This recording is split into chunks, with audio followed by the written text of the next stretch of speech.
Hello students. तो आज हम स्टार्ट करेंगे हमारी NCERT book of 11th class का first chapter which is what is psychology. तो इसमें हमको क्या क्या पढ़ने को मिलेगा कि साइकोलॉजी एक्चुअल में क्या होती है, साइकोलॉजी एज अ डिसिप्लिन क्या होती है, एज अ नेचुरल साइंस क्या होती है, एज अ सोशल साइंस क्या होती है। फिर हम समझेंगे माइंड और बिहेवियर को। उसके बाद हम पढ़ेंगे इवोल्यूशन ऑफ साइकोलॉजी कि कैसे कैसे किन किन स्टेप्स में जो साइकोलॉजी की जो ब्रांच है वो कैसे इवॉल्व हुई। हम इंडिया के अंदर कैसे साइकोलॉजी की डेवलपमेंट हुई वो, और साइकोलॉजी के अंडर में बहुत सी ब्रांचेस होती हैं, हम उनको समझेंगे। तो चलो पहले शुरू करते हैं कि what is psychology. Any knowledge discipline is hard to define.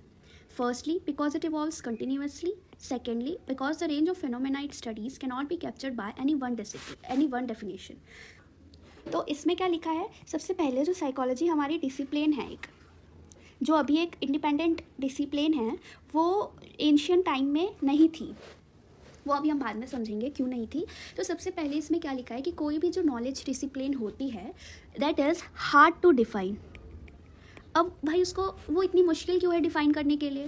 पहला रीज़न है दैट इट इवॉल्व्स कंटिन्यूसली। अब कोई भी डिसिप्लिन जो है जब वो एमर्ज हो गई है उसके बाद ही वो उधर से ख़त्म नहीं हो जाती।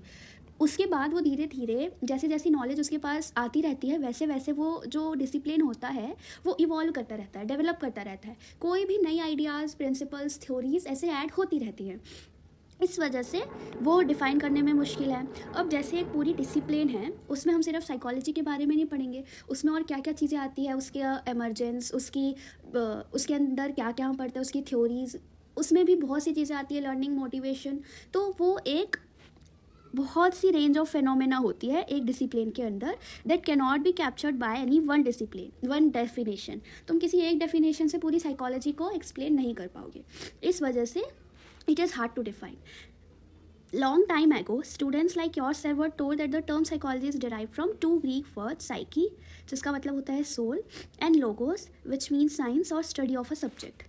तो सबसे पहले जब साइकोलॉजी नहीं पता थी किसी को, तब उस टाइम के जो स्टूडेंट्स थे, जैसे इधर लिखा है, उनको क्या बताया क्या, दैट साइकोलॉजी वर्ड जो है it is derive from two Greek words.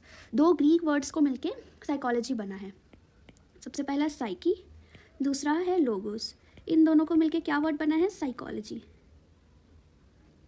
Psyche का मतलब होता है सोल, वेयर एज लोगोस का मतलब होता है स्टडी या फिर साइंस। ठीक है, इन दो वर्ड्स को मिलके क्या बना है, साइकोलॉजी। देन आता है हमारा इधर that psychology was a study of soul और माइंड। अब देखो इस नाम से तुम्हें पता चल रहा है that psychology is a study of soul at the ancient time. ये उस बात की बात है जब साइकोलॉजी एक इंडिपेंडेंट ब्रांच नहीं थी। तब क्या मानते थे लोग, that psychology is the study of soul और माइंड। पर थोड़े टाइम बाद क्या हुआ था, ये जो आइडिया था फिलोसोफर्स ने जो दिया था, ये थोड़े टाइम बाद रिजेक्ट हो गया। अब रिजेक्ट क्यों हुआ, क्योंकि सोल और माइंड ये दो ऐसी एंटिटीज़ हैं जो कि ना ही आज तक किसी के पास, ना ही किसी ने आज तक देखी है। ये इनका कोई प्रूफ नहीं है। इस वजह से क्या हुआ, थोड़े टाइम बाद ये जो आइडिया था that psychology is the study of soul और mind, it has been rejected. तो इधर क्या लिखा है, since then it has moved away considerably from this focus, established itself as a scientific discipline which deals with processes underlying human experience and behaviour. कुछ time बाद जो focus इस चीज़ पे था, वो फोकस हट के किस में आ गया, कि साइकोलॉजी ने अपनी एक इंडिपेंडेंट डिसिप्लिन बना ली, अपनी एक इंडिपेंडेंट साइंटिफिक डिसिप्लिन बना ली, जिसमें वो किसके साथ डील करने लगा, human experience and their behaviour. That मतलब जो साइकोलॉजी है वो क्या बन गया, the study of human experience and the behaviour. The range of phenomena it studies, some of which were mentioned above, are spread over several levels: individual, dyadic group, organizational. They also have biological as well as social basis. मतलब ये जो psychology है ये individual पे भी study होती है, मतलब ये फैल गया कि इसमें इंडिविजुअल की में भी, 2 पर्सन ग्रुप भी, ऑर्गेनाइजेशनल की भी स्टडी होती है। और ये किस किस पे इनका क्या बेस है, बायोलॉजिकल भी है as well as social base भी है इनका। Therefore the methods required to study them also vary greatly depending on the phenomena one wants to study. अब इन सब की वो स्टडी करते हैं, इंडिविजुअल की, 2% ग्रुप की भी स्टडी होती है, ऑर्गेनाइजेशनल स्टडी होती है। अब इन सब की स्टडीज़ में जो जो मेथड्स की रिक्वायरमेंट होती है उनकी जो वो सिलेक्ट करते हैं ऑन द बेसिस, वो किस पे डिपेंड करता है उनकी selection, depending on the phenomena one wants to study. कोई भी स्टडी जो है जो एक इंडिविजुअल करना चाहता है, उस स्टडी के बेसिस पे जो मेथड्स होते हैं वो लिए जाते हैं, वो सेलेक्ट किए जाते हैं, ठीक है। A discipline is defined both in terms what it studies and how it studies. तो एक डिसिप्लिन किस बेसिस पे डिफाइन हो सकता है? A discipline is defined both in terms of what it studies and how it studies, ठीक है। अब इधर साइकोलॉजी को इन्होंने कैसे डिफाइन किया है, देखो, that psychology is defined formally as a science which studies mental processes, experiences and behaviour in different context. तो ये इन्होंने इधर एक डेफिनेशन लिखी है साइकोलॉजी की, that it is defined formally as a science. मतलब साइकोलॉजी जो है वो साइंस है, साइकोलॉजी जो है वो साइंस है, ये साइकोलॉजी का सिंबल होता है, ठीक है। तो psychology is defined as formally a science जो क्या स्टडी करती है? मेंटल प्रोसेसेस जो भी एक इंडिविजुअल की मेंटल प्रोसेसेस होती हैं जो चलती है उसकी ब्रेन में, उनको उसकी एक्सपीरियंसेस और उसका behaviour in different context, her situation में वो उसकी कैसी मेंटल प्रोसेस होती है, उसके क्या एक्सपीरियंसेस होते हैं, उसका क्या बिहेवियर होता है, उसकी स्टडी को साइकोलॉजी बोला है। And psychology is a science. तो अब क्या लिखा है? In doing so it uses methods of biological and social sciences to obtain data systematically. अब साइकोलॉजी जो है वो क्या यूज़ करता है, किसके मेथड्स यूज़ करता है? बायोलॉजिकल साइंसेस के एंड सोशल साइंसेस के जो भी मेथड्स होते हैं उनको यूज़ करता है ताकि वो अपना जो डेटा है उसको सिस्टमेटिकली ऑब्टेन कर सके, ठीक है। It make sense of these data as so that they can be organised as knowledge. अब हम इन थ्री वर्ड्स को हम इन थ्री टर्म्स को हम समझने की कोशिश करते हैं। कौन कौन सी? Mental processes, experiences and behaviour. तो सबसे पहले आ जाती है हमारी मेंटल प्रोसेसेस। तो इसमें क्या लिखा है? That when we say experiences are internal to the experiencing person then we refer to states of consciousness और अवेयरनेस और मेंटल प्रोसेसेस। अब कि जैसे हम बोल रहे हैं कि एक इंडिविजुअल है वो कुछ एक्सपीरियंस कर रहा है, तो वो उसका कैसा वो है, वो उसका इंटरनली चल रहा है, मतलब उसके वो अंदर चल रहा है, और इस स्टेट को हम बोलते हैं consciousness, awareness and mental processes. कैसे? अब जैसे कुछ एक इंडिविजुअल है वो किसी चीज़ को परसीव कर रहा है, किसी चीज़ को वो देख रहा है, तो उससे वो कुछ उसके अकॉर्डिंग उसका कुछ बिहेवियर होगा और वो कुछ एक्सपीरियंस करेगा, और वो एक्सपीरियंसेस उसके कैसे होंगे? इंटरनली, मीन्स उसके अंदर होंगे, वो with in the individual, with in the experiencing person, जो एक्सपीरियंस कर रहा है उसके अंदर के वो इमोशंस होते हैं। इस स्टेट को ही हम क्या बोलते हैं? कॉन्शियसनेस, अवेयरनेस या फिर मेंटल प्रोसेसेस। अब वो एक्सपीरियंस किस वजह से कर रहा है, किस चीज़ की वजह से वो कर पा रहा है? जो उसकी बॉडी के अंदर, ब्रेन के अंदर जो मेंटल प्रोसेसेस चल रहे हैं उसकी वजह से। अब मेंटल प्रोसेसेस और क्या हेल्प करती है, किस में हेल्प करती है? We use our mental processes when we think और ट्राई टू सॉल्व समथिंग। हम किसी प्रॉब्लम को सॉल्व करने के लिए हम अपनी मेंटल प्रोसेसेस का इस्तेमाल करते हैं, या कुछ याद करने के लिए, याद रखने के लिए भी हमारी मेंटल प्रोसेसेस जो है वो हेल्प करती हैं। One level at which these mental processes are reflected is the brain activity। अभी जैसा कि हमने पढ़ा था कि जो मेंटल प्रोसेसेस है वो हमारी ब्रेन में चलती है। इसका मतलब क्या हुआ कि जो मेंटल प्रोसेसेस है these our brain activity, okay. As we think or solve a mathematical problem, our brain activities can be observed using different techniques of brain imaging। Brain imaging एक टेक्निक है जिससे हम फंक्शन पता लगा पाते हैं brain का। जैसे हम एक मैथमेटिकल प्रॉब्लम को सॉल्व कर रहे हैं, या हम कुछ और कर रहे हैं, किसी भी चीज़ को हम सोच रहे हैं या किसी भी चीज़ को हम सॉल्व करने की कोशिश कर रहे हैं, तो उस टाइम हमारा ब्रेन किस तरह से एक्टिविटी कर रहा है, किस तरह से फंक्शन कर रहा है, उसको हम ऑब्जर्व कर सकते हैं by using different techniques of brain imaging. Brain imaging means screen पे हमको ब्रेन की इमेज दिखाई देती है डिफरेंट टेक्निक्स से, तो उनको हम बोलते हैं brain imaging techniques. Then, however, we cannot say that brain activities and mental processes are the same, although they are interdependent। अब ब्रेन एक्टिविटीज़ में बहुत सी एक्टिविटीज़ आएंगी, हम मेंटल प्रोसेसेस को और ब्रेन एक्टिविटीज़ को सेम नहीं कह सकते, पर ये दोनों जो है brain activities and mental processes, these are interdependent मतलब वो एक दूसरे पर डिपेंडेंट है। अब आगे इधर लिखा है mental activities and neural activities are mutually overlapping processes but they are not identical.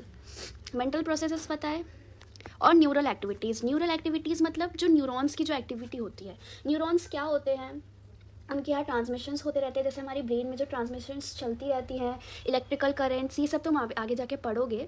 तो इन एक्टिविटीज़ को हम बोलते हैं neural activities. Are mutually overlapping processes but they are not identical. Unlike the brain, the mind does not have a physical structure or a location. अब इधर एक important चीज़ आ जाती है, जैसे हमारा ब्रेन है, हमको सबको पता है कि हमारा एक पार्ट है जो कि है ब्रेन, उसका एक स्ट्रक्चर है, उसका एक लोकेशन है. पर जो माइंड होता है हमारा, उसका कोई फिजिकल स्ट्रक्चर नहीं है, ना ही कोई लोकेशन है.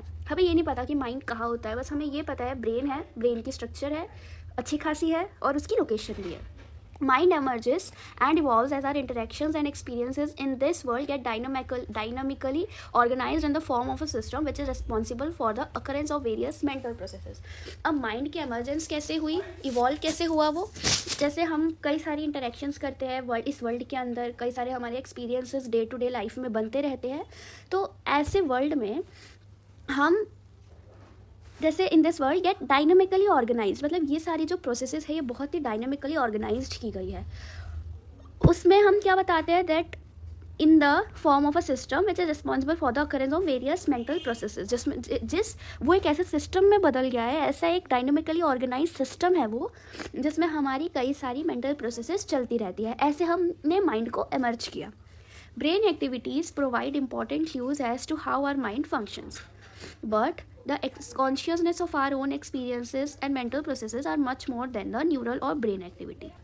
अब इधर क्या लिखा है, that brain activities provide important cues as to how our mind functions.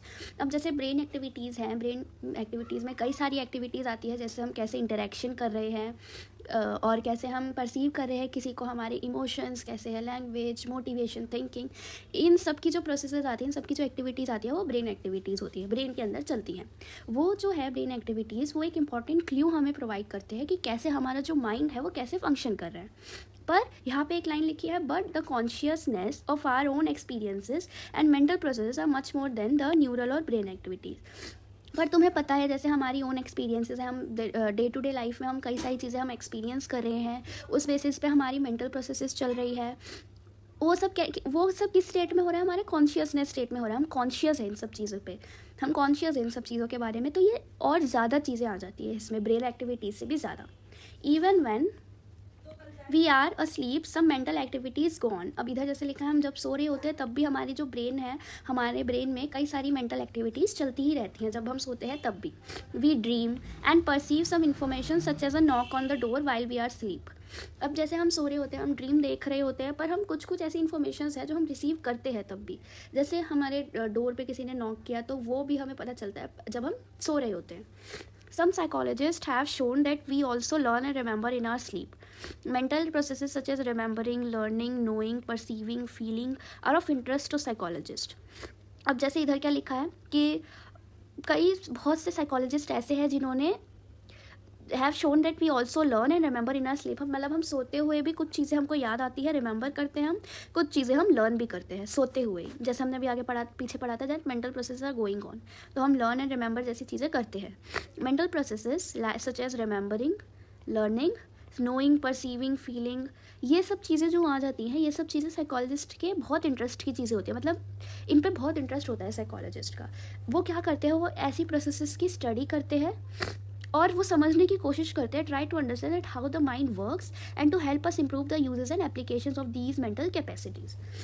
अब जैसे उन्होंने इन सारी कैपेसिटीज़ जो है, ये सारी की सारी प्रोसेसेस जो है, इनको उन्होंने समझा, इसके बारे में उन्होंने क्या करी, इसके बारे में उन्होंने करी स्टडीज़. फिर उसके बाद after that they study these processes, उसके बाद उन्होंने क्या किया, दे ट्राई टू अंडरस्टैंड कि हमारा माइंड कैसे वर्क कर रहा है और हमको हेल्प करता है ताकि हम इम्प्रूव कर सकें इसके इन सारी मेंटल कैपेसिटीज़ के जो यूजेस हैं और एप्लीकेशन, इन सबको अपने ऊपर अप्लाई करके हमारे माइंड की जो वर्किंग है उसको और ज़्यादा हम कैसे इम्प्रूव कर पाए. ये आ जाती है मेंटल प्रोसेसेस के अंडर में. अब नेक्स्ट हमने पढ़ा था एक्सपीरियंसेस. पहला हमने अभी क्या कवर कर लिया हमारा, दैट हमने अभी सबसे पहले हमारा पढ़ लिया मेंटल प्रोसेसेस, अब हम दूसरे पे आ गए which is our experience. Psychologists also study experiences of people. Experiences are subjective in nature. We cannot directly observe or know someone else's experience. अब हम किसी को भी डायरेक्ट ऑब्जर्व करके किसी को सामने से देख के हम ये नहीं पता लगा सकते कि वो क्या एक्सपीरियंस कर रहा है, कर भी रहा है या नहीं. Only the experiencing person can be aware or be conscious of his or her experience. सिर्फ उसी इंडिविजुअल को पता है कि वो क्या एक्सपीरियंस कर रहा है, किस इंडिविजुअल को, जो एक्सपीरियंस एक्चुअल में कर रहा है. Thus, experiences are embedded in our awareness और consciousness. इसी वजह से जो experiences है वो हमारे consciousness के अंदर ही रहती है. मतलब जब हम conscious होते हैं हम तभी experience करते हैं किसी चीज़ का.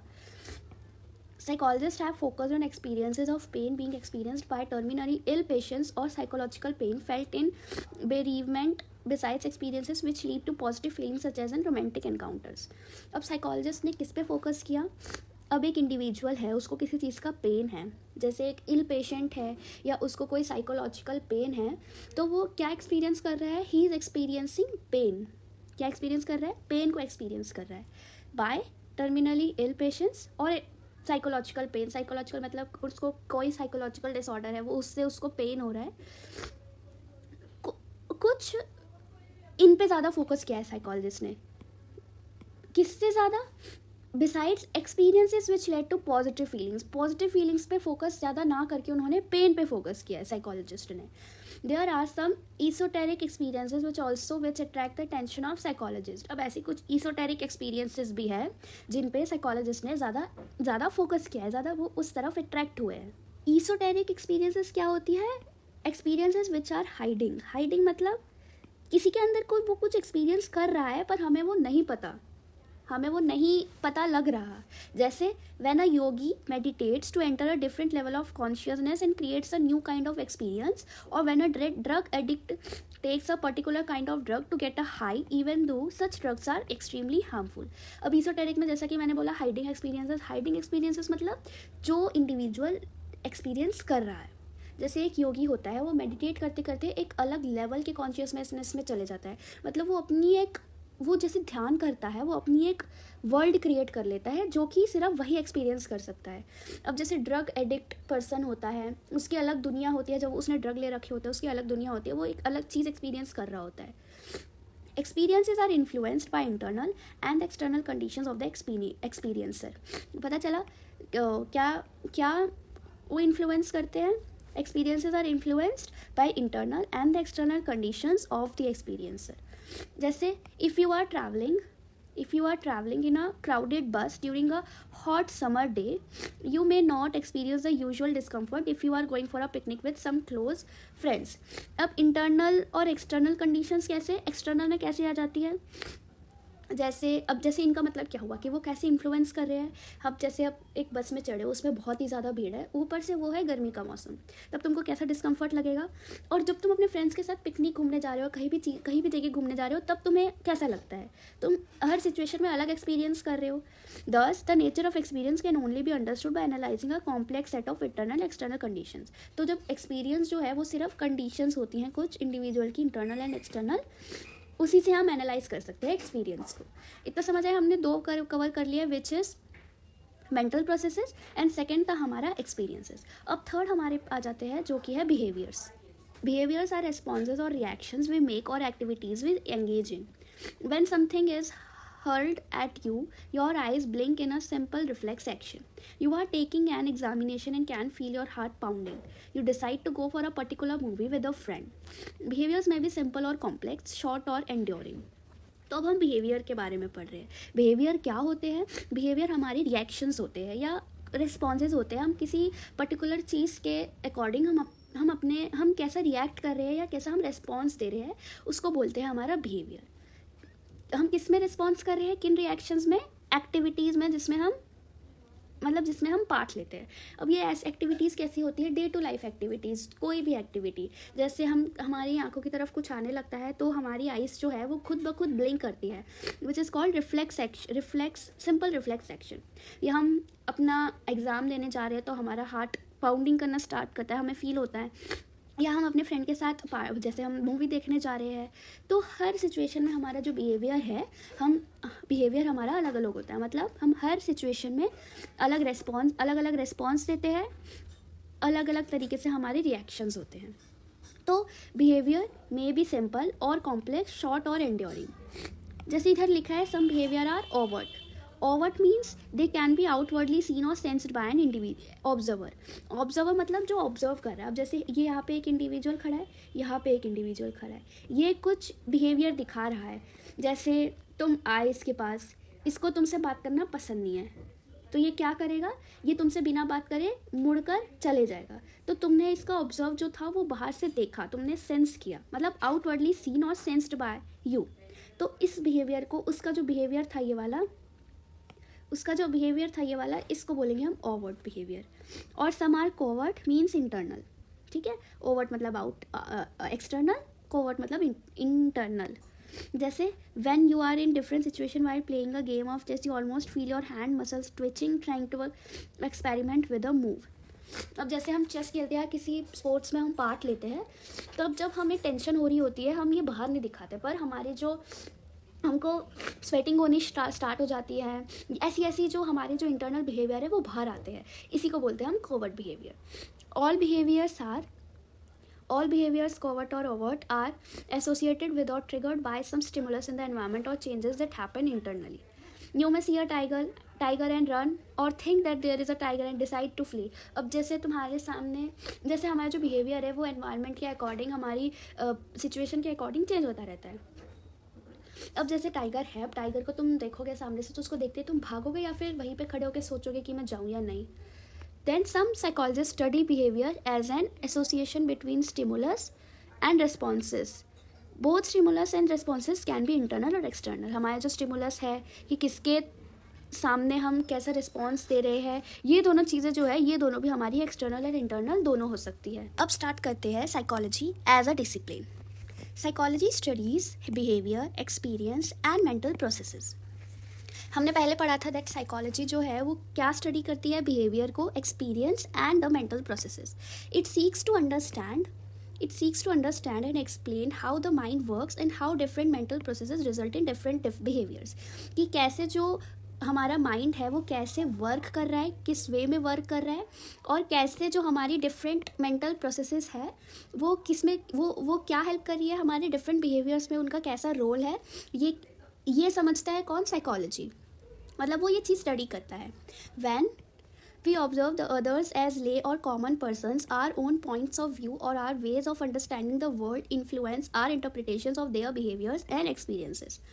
मतलब हम जब किसी को ऑब्जर्व करते हैं और हमने कैसे, किस पॉइंट ऑफ व्यू से हमने उनको देखा है, हमारे जो भी हमारा जो तरीका है उनको समझने का, हमारे किसको वर्ल्ड को समझने का, वो किस चीज़ को इन्फ्लुएंस करता है, वो हमारे बिहेवियर्स की इंटरप्रिटेशन को और हमारे एक्सपीरियंसेस को इन्फ्लुएंस करता है। मतलब हम किस तरीके से हम सामने वाले को ऑब्जर्व कर रहे हैं, हम कैसे उसको समझ रहे हैं, कैसे अंडरस्टैंड कर रहे हैं, वो किस चीज़ को इन्फ्लुएंस करता है, हमारे बिहेवियर को, कि हम अपना बिहेवियर उसके सामने कैसे रख रहे हैं। अब यहाँ पे एक चीज़ लिखी है that in the Indian tradition self reflection and analysis of our conscious experiences is held to be a major source of psychological understanding. तो सबसे पहले हमको किसी को भी साइकोलॉजिकली समझने के लिए हमको अपने आप को समझना होगा, मीन्स सेल्फ रिफ्लेक्शन। और हम ऐसे हो सके कि हम अपना जो कॉन्शियस एक्सपीरियंसेस है उनको हम खुद एनालाइज कर पा रहे हैं, हम तभी जो साइकोलॉजी है उसको हम समझ पाएंगे। It is held to be a major source, किसका, अंडरस्टैंडिंग, साइकोलॉजिकल अंडरस्टैंडिंग। इतना समझ आया। Many Western psychologists have also begun to emphasize the role of self-reflection, कि हम अपने आप को कैसे रिफ्लेक्ट करें, हम अपने आप को कैसे समझ रहे हैं वो, and self knowledge in understanding human behaviour and experiences. Self knowledge मतलब कि हमको अपनी कितनी नॉलेज है, हमको कि हम अपने आप को कैसे समझ पा रहे हैं, हमको अपने बारे में कितना पता है।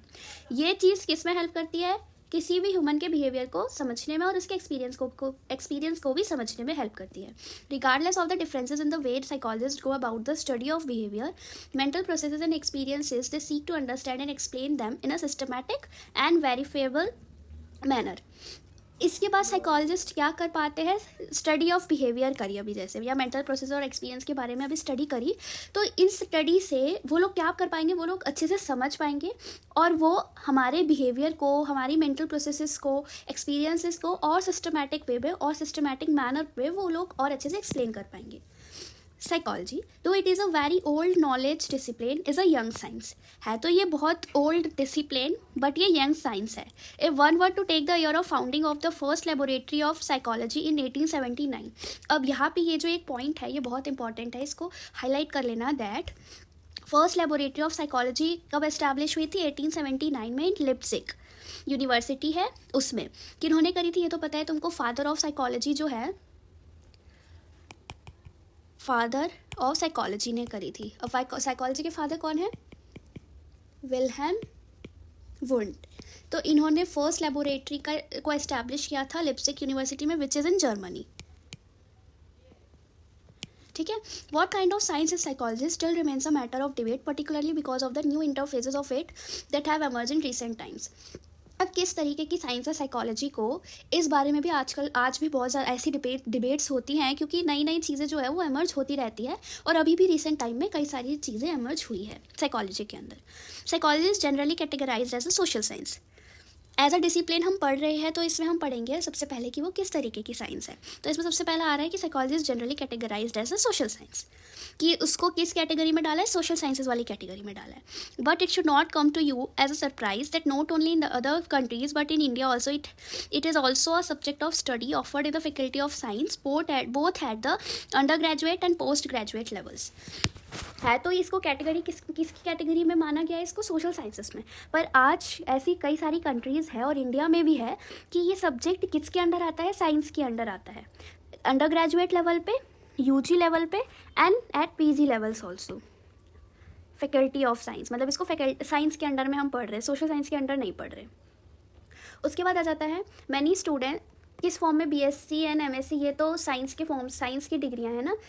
Many students go on to earn a BSc or MSc degree in university. In fact, two of the most sought after emerging disciplines which continuously borrow from psychology are neuroscience and computer science. अब बहुत ऐसी दो disciplines है जो emerge हुई है किससे, psychology से. वो कौन कौन सी है, neuro science and computer science. अब तुमको पता है that psychology is also emerged by other disciplines. है तो एक साइंस, बट उसमें भी हर जो डिसिप्लिन जो आज हम पढ़ रहे हैं वो किसी ना किसी और डिसिप्लिन से एमर्ज हुई है. जैसे साइकोलॉजी भी जो है वो अभी एक इंडिपेंडेंट फील्ड है, पर पहले वो एक इंडिपेंडेंट फील्ड नहीं थी. शुरू में सिर्फ फिलॉसफी थी, फिर जो फिलोसोफर्स थे उनको इंटरेस्ट आया माइंड को स्टडी करने में, ऐसे धीरे धीरे एमर्जेंस हुई थी. ये हम बाद में पढ़ेंगे. तो ये जो न्यूरो साइंस है एंड कंप्यूटर साइंस है, ये भी साइकोलॉजी से कुछ ना कुछ उसमें ये एमर्ज हुई है. Some of us would be aware of fast developing brain imaging techniques like FMRI, EEG etcetera which make it possible to study brain processes in real time, that is when they are actually taking place. अब आजकल में ऐसी बहुत सारी techniques आ गई हैं जैसे FMRI, EEG.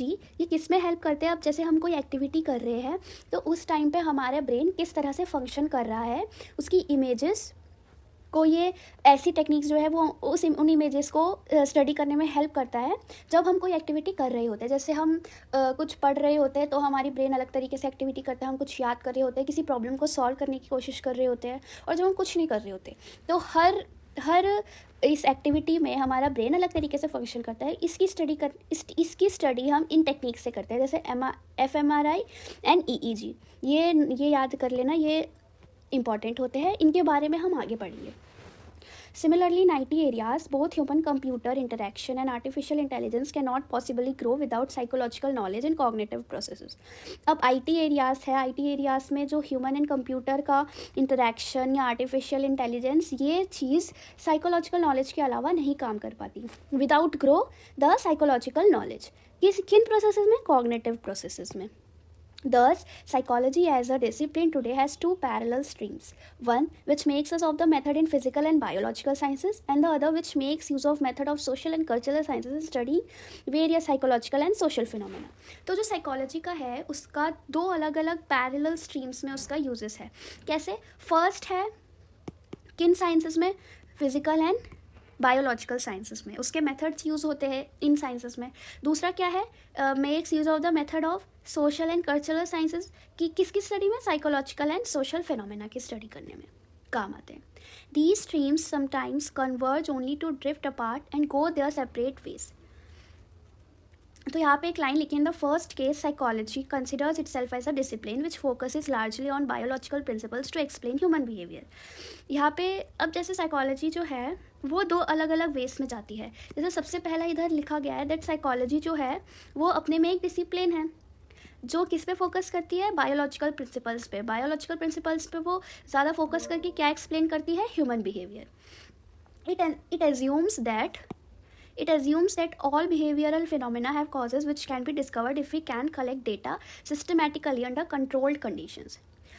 इसमें और क्या, ये क्या एज्यूम करते हैं, ये क्या और ऐसे मानते हैं कि जो बिहेवियरल फिनोमेना है, जितने भी सारे बिहेवियरल फिनोमेना हैं, have causes which can be, जो भी होता है हमारा बिहेवियरल फिनोमेना, वो which can be discovered if we can collect data systematically. हम जब भी कंट्रोल्ड कंडीशंस के अंडर में सिस्टमेटिकली डेटा कलेक्ट करते हैं, सिस्टमाइज्ड डेटा कलेक्ट करते हैं, तो ये हमको बिहेवियरल फिनोमेना की जो भी कॉजेज़ होती है उनको डिस्कवर करने में हेल्प करता है, मतलब उन पे और ज़्यादा फोकस करने में, और ज़्यादा उनको समझने में हेल्प करता है। अब इधर एम क्या है, aim of the researcher is to know the cause and effect relationship so that a prediction of behavioral phenomenon can be made and behavior can be controlled if need be. अब इधर aim क्या हुआ इस process का, कि researcher उसका क्या M है, ताकि वो समझ पाए किसको, कॉज को और इफेक्ट रिलेशनशिप को, कि कैसे वो कि जो उन्होंने प्रिडिक्शन लगाई है बिहेवियरल फिनोमेनन की, कैसे बिहेवियरल फिनोमेनन है उसको वो और अच्छे से प्रेडिक्ट कर पाए, और कोई भी अगर हमारे बिहेवियर के अंदर कुछ भी अगर उनको कंट्रोल करना है या इम्प्रूव करना है तो वो हम कर सकते हैं। और दूसरी तरफ इधर क्या है, psychology as a social science focuses on how behavioural phenomenon can be explained in terms of interactions that takes place between the person and socio cultural context of which he और she is a part. Each behavioral phenomenon is assumed to have multiple causes.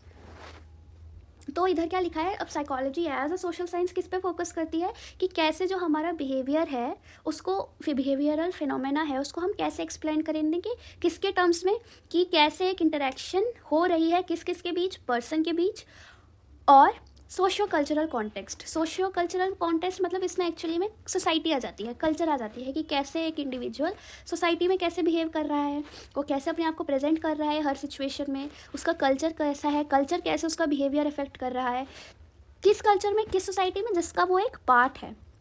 तो ऐसे ही हर behavioural phenomenon जो है उसके कई सारे multiple causes होते हैं। तो इतना समझ आ गया एज अ डिसिप्लिन। अब हम स्टार्ट करते हैं psychology as a natural science. Psychology has its roots in philosophy. ये हमने अभी थोड़ी देर पहले ही मैंने अब तुम लोग को बताया था कि जो साइकोलॉजी है वो इंडिपेंडेंट फील्ड पहले नहीं थी, पहले में फिलोसोफर्स थे, फिलोसफी थी। तो साइकोलॉजी का जो रूट्स है वो फिलोसफी से है। However modern psychology has develop because of the application of the scientific method to study psychological phenomenon. अब जैसा कि मॉडर्न साइकोलॉजी कैसे डेवलप हुई, क्योंकि जो साइंटिफिक मेथड है किसी भी साइकोलॉजिकल फिनोमिनन को स्टडी करने के लिए, उनका एप्लीकेशन जो है वो मॉडर्न साइकोलॉजी में आते हैं। Science places a great deal of emphasis on objectivity which can be obtained if there is consensus on the definition of concept and how it can be measured. इतना समझ आया। उसके बाद है इधर psychology was influenced by Descartes and later on by the developments in physics has grown by following what is called a hypothetico-deductive model. The model suggests that scientific advancement can take place if you have a theory to explain a phenomenon. अब जैसे psychology जो है वो डेस्कार्टेस एक psychologist थे जिनकी वजह से थोड़ा इन्फ्लुएंस किया था इन्होंने भी। आगे जो भी डेवलपमेंट्स हुई साइकोलॉजी में वो कैसे हुई, उसको क्या बोलते हैं, हाइपोथेटिको डिडक्टिव मॉडल। ये मॉडल क्या करता है, ये मॉडल साइंटिफिक एडवांसमेंट्स इसमें आते हैं। जैसे हमारे पास कोई फिनोमेना है, हम उसको एक्सप्लेन करना चाहते हैं और हमारे पास उसके अकॉर्डिंग कुछ थ्योरी है, तो उस टाइम पे जो साइंटिफिक एडवांसमेंट है वो उधर आता है। मतलब the model suggest that scientific advancement can take place if you have a theory to explain a phenomenon. For example यहाँ पे एग्जाम्पल लिखा है that physicist have what is called a big bang theory to explain how the universe came to be formed. अब physicist जो थे उनको क्या explain करना था कि how the universe came to be formed, कैसे एक यूनिवर्स को के बारे में हमने पता लगाया. उस हिसाब से उन्होंने क्या थ्योरी निकाली, big bang theory. The theory is nothing else but a set of statements about how a certain complex phenomenon can be explained with the help of propositions which are interrelated. Theory में कुछ नहीं है, बस थोड़ी statements है कि कैसे complex phenomenon explain किया जा सकता है. ठीक है. Based on a theory scientist deduce और propose a hypothesis that offers a tentative explanation of how a certain phenomenon takes place. Then इधर क्या लिखा है, the hypothesis then is tested and proved true or false based on empirical data that one has gathered. अब इधर क्या होता है, जैसे किसी ने हाइपोथेसिस कोई शुरू में लिखे एक्सपेरिमेंट स्टार्ट करने से पहले, तो वो लोग क्या करते हैं, उसको टेस्ट करते हैं और उसको क्या प्रूव करते हैं कि वो ट्रू है उनकी हाइपोथेसिस या फॉल्स है. किस बेसिस पे, जो भी एम्पेरिकल डेटा उन्होंने इकट्ठा किया है हर जगह से, उस बेसिस पे उसको स्टडी करके एक्सपेरिमेंट करके वो हाइपोथेसिस को ट्रू या फॉल्स में जो है प्रूव करते हैं. The theory is revised if data gathered point in a different direction than the one suggested by the hypothesis. Using the above approach, psychologists have developed theories. अब ये ऊपर वाला approaches use करके जो scientist हैं, they developed many theories of learning, memory, attention, perception, motivation and emotion etc. and have made significant progress. Till date, most of the research in psychology follows this approach. अब भी ऐसी यही approach जो है वो psychologist use करते हैं अपनी रिसर्च में. Apart from this psychologist have also been considerably influenced by the evolutionary approach which is dominate in biological sciences. This approach has also been use to explain diverse kinds of psychological phenomenon such as attachment and aggression to mention just a few. ये तो ऐसे नहीं है, तुम लोग बस समझो. उसके बाद जैसे ये वीडियो ख़त्म होने के बाद तुम अपने से भी अगर इसकी रीडिंग करोगे तो तुमको और अच्छे से इसका जो है तुमको समझ आएगा. ठीक है. उसके बाद इधर हम पढ़ेंगे अब psychology as a social science. We mentioned above that psychology is considered more as a social science because it studies the behavior of human beings in their socio-cultural context. अब साइकोलॉजी को ज़्यादा सोशल साइंस क्यों माना गया है, क्योंकि वो humans की जो है वो बिहेवियर स्टडी करते हैं इन देयर सोशियो-कल्चरल कॉन्टेक्स्ट. उनकी अपने सोशियो-कल्चरल कॉन्टेक्स्ट के अकॉर्डिंग उसके थ्रू जो साइकोलॉजिस्ट है वो ह्यूमन बिहेवियर को स्टडी करते हैं. Humans are not only influenced by their socio-cultural context, they also create them. अब ये जो socio-cultural context है ये सिर्फ इन humans को influence नहीं करता, बल्कि ये उनको create भी करते हैं humans खुद. Psychology as a social science discipline focuses on humans as social beings. Consider the following story of Ranjita and Shabnam. अब इधर एक short story लिखी है, हम इसको read करते हैं धीरे धीरे ताकि तुम लोग समझ भी पाओ. क्योंकि इधर क्या है कि साइकोलॉजी जो है एज अ सोशल साइंस वो किस पे ज़्यादा फोकस करती है, ह्यूमंस पे. क्योंकि ये जो ह्यूमंस है वो सोशल बींग्स है, वो सोशली ही रहते हैं, एक सोसाइटी के अंदर रहते हैं, उनको इंटरेक्शंस की ज़रूरत होती है, वो अपने साथ इंटरेक्शन करते हैं, बाकी इंडिविजुअल के साथ इंटरेक्शन करते हैं, तो इसलिए उनको सोशल बींग्स कहा गया है. अब हम पढ़ते हैं the story of Ranjita and Shabnam. Ranjita and Shabnam were in the same class, दोनों एक ही क्लास में हैं. Although they were in the same class, they were just acquainted with each other and their lives are quite different. वो दोनों हैं तो same class में, पर उनका जो लाइफ स्टाइल है दोनों का, शबनम का एंड रंजिता का, वो दोनों डिफरेंट हैं. अब वो कैसे, Ranjita came from a farmer's family. Ranjita जो है वो एक फार्मर्स फैमिली से आई है. Her grandparents and elder brother worked on their farm. मतलब फार्मर्स फैमिली मतलब उसकी पूरी फैमिली जो है वो फार्म में काम करती है, फील्ड में काम करती है. They live together in their house in the village. वो सब क्या है, अपने घर पे ही रहते हैं, सब साथ में मिलकर रहते हैं और एक विलेज में रहते हैं. ये थी किसकी, रंजिता की स्टोरी, रंजिता के बारे में. उसके बाद क्या आया, Ranjita was a good athlete and was the best long distance runner in her school.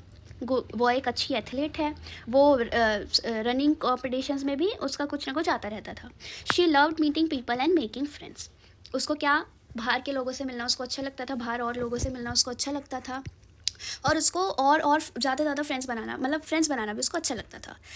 अब unlike her, Shabnam lived with her mother in the same village. उस शबनम भी अपनी मम्मी के साथ सेम विलेज में रहती है. Her father worked in an office in a town near by and came home during holidays.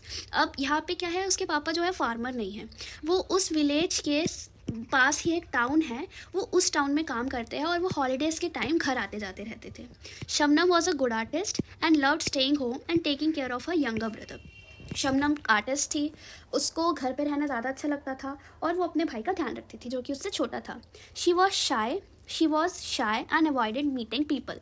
शाय मतलब उसको थोड़ी शर्म सी आती थी और वो बाहर के लोगों से मिलना जुलना बहुत ही कम करती थी या उसको इग्नोर करती थी ताकि वो ना कर पाए। Last year there was very heavy rain and the river nearby overflowed into the village.